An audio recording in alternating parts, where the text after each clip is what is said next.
we covered agreeableness. Agreeableness breaks into compassion, politeness. Compassion, Dad, you scored 96th percentile, and Mom, you scored 48th percentile. So some of the information you get here, this is you. You are likely to be highly conflict averse because you'll be concerned about causing your partner negative emotion. Your partner, Mom, is likely to be capable of engaging in conflict, and he or she will be a bit less concerned about causing you negative emotion. So that's one sentence out of, a large paragraph just describing the implications of compassion as a couple. So I'm going to just keep going, and you, maybe Mom too, comment if you want to comment about what this kind of thing means. Dad, I had to learn to, I would say, engage in conflict, especially when it conflicts with compassion. I've been in a lot of conflict, and I don't find it pleasant, and I don't like upsetting people at all. It really bothers me. And but I did learn that conflict avoided is conflict delayed and magnified. And so it was a cross-temperamental learning process for me. I had to learn to work against my temperament in order to engage in conflict that was necessary when it was necessary. And so that conflict perhaps came more naturally to your mother or with less internal opposition. Yeah, I don't think it bothered me as much, but we always worked through our problems until we had resolution. And you were very persistent in making sure that we found our resolution. And I don't know exactly what that was about, if it had anything to do with your personality. Well, I think partly, weirdly enough, it was a consequence of my dislike of conflict. I thought, oh my God, we have a problem here. It's an actual problem. It's going to happen every day or every week or every month for the rest of our bloody lives. Let's hash it out right now, despite the fact that will make me sweat and raise my blood pressure and exhaust me. Because if we could actually negotiate our way through it and come to a solution, we wouldn't have to have a fight anymore. Yeah, and that worked. We went through our problems, and we still continue to go through our problems. We don't rehash stuff all the time. No, well, we made rules too. Like when we were talking about an issue, it might have been something as trivial as who was going to clean up the bathroom sink and how quickly after they used it. Part of the rule was we focus on the specific issue, so you don't get to say, well, you never cleaned up the sink and you're always leaving things around and you've done this your whole life and you'll never change, which is a really bad negotiating strategy. It was like, okay, apparently we have a problem with the sink. That might have been because of our differences in orderliness, which we'll get together. It's like, what is it that you want specifically done about this specific thing? And then we would negotiate back and forth until both of us were satisfied. And we used to have meetings with you kids once a week. I don't know if you remember. On Sundays. But I vividly remember. Vividly. Why do you like in a PTSD type of because you wanted to go out and play. I'm just kidding. Yeah, we'd sort out the week's responsibilities at this meeting. And the meeting had rules, which was, well, there's some jobs that need to be done. And everybody has to play a role in doing them so that nobody gets resentful and bitter.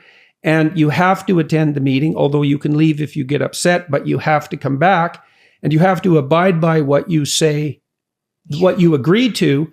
And so for don't be too... For the week. So it wasn't a big ask, right? 7 days. But that's a long time for a kid. It is a long time. Yeah, well, and people generally don't have meetings of that sort. And one of the rules was, and this has been a rule that Tammy and I have used in our whole relationship, is like, do not agree to something you don't agree to.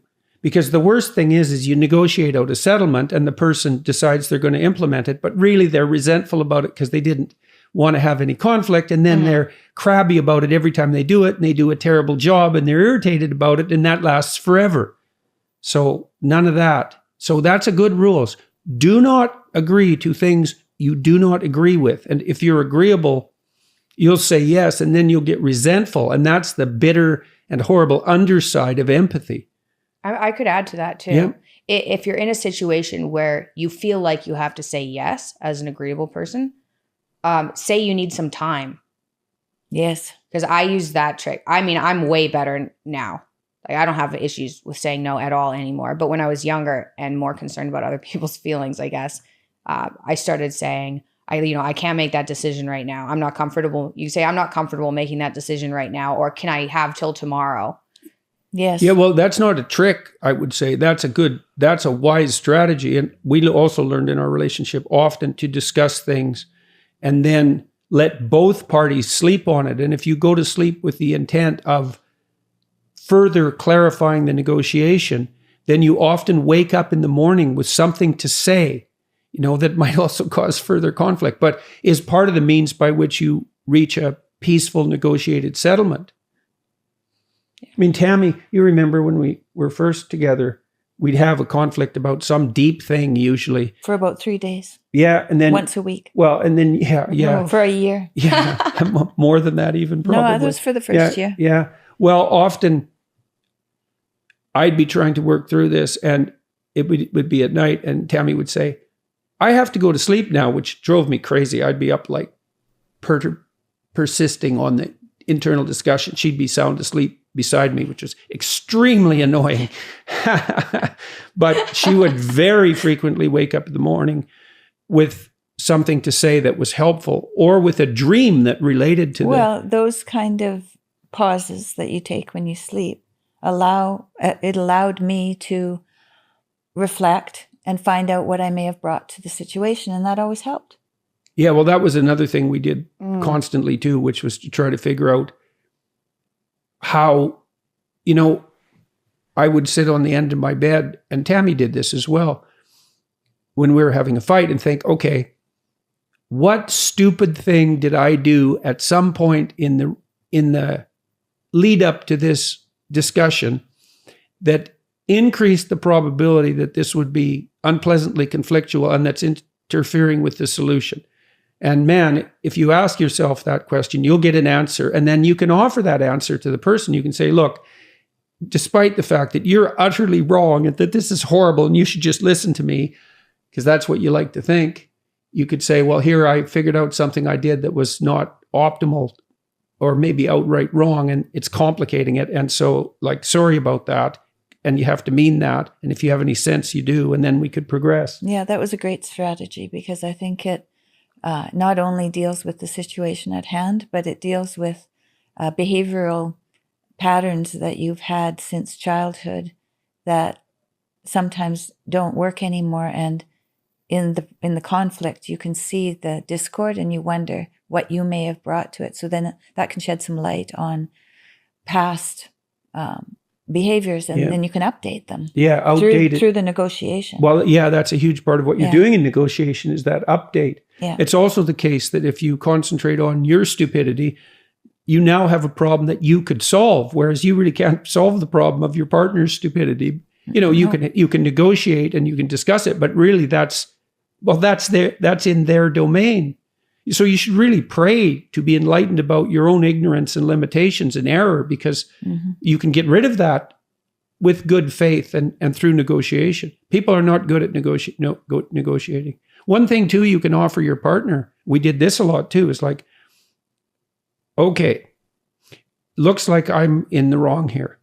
What do I have to say? What words do I have to say to you right now that will satisfy you? And you might think, well, if you loved me, you'd know, or you should figure out the words on your own. It's like, no, I'm stupid. You tell me, I'll wander through these words awkwardly and artificially because I'm not very good at it, and maybe I'll get better at it in the future. You can give your partner that gift, right? You offer them conditions for your satisfaction. What do you want? That also forces you to specify what you want. You have to ask yourself, you're upset. Okay, what do you want? Well, I don't know. Fair enough. We can talk about it.